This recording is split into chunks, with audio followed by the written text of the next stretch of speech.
Hello. In the earlier video, I talked about the failure or why some of the barriers to successful digital transformation in many organizations.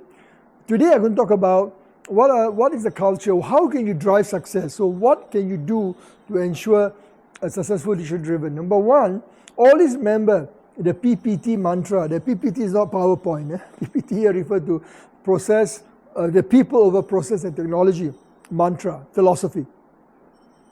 So start with the customer centricity. Look at the end user experience. What is it that they want? What do they need? Focus on that. Develop design thinking as an approach. Second, understand how innovation can be a source of competitive advantage.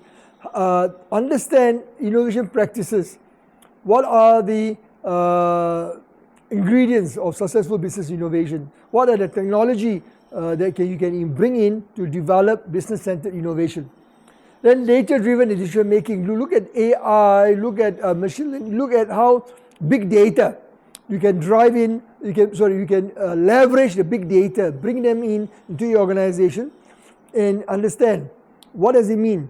What are some of the implications? What can you learn from the data in the past? Look at the market intelligence. Then collaboration.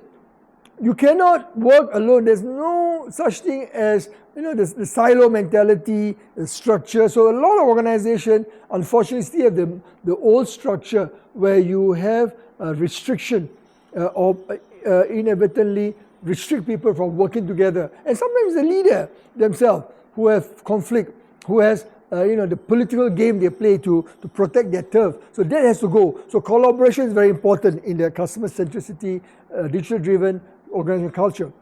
An open and trust-based partnership.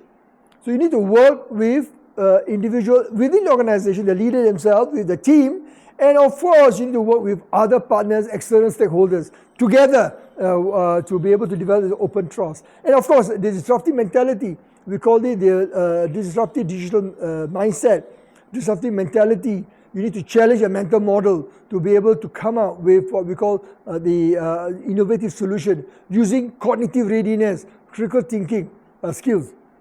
And lastly, you need to have agility, flexibility, resilience, agility to move quickly, bounce back, and in response to the changes in the environment, how do you be flexible, nimble, to be able to respond to the customers quickly? And of course, agility comes resilience. So when you have failure, how do you bounce back? How do you quickly learn from it, learn from failure, learn, unlearn, relearn, create a culture. So this digital-driven culture together, if you follow these practices, it allows the 7 practices allow you to be able to put people ahead of process and technology. That will be the cornerstone. And this is how organizations like Microsoft and DBS Bank, which is a case study for your assessment that I'm going to talk about later, you need to be mindful of how DBS demonstrate all these 7 what we call factors or to drive success in digital transformation. Thank you.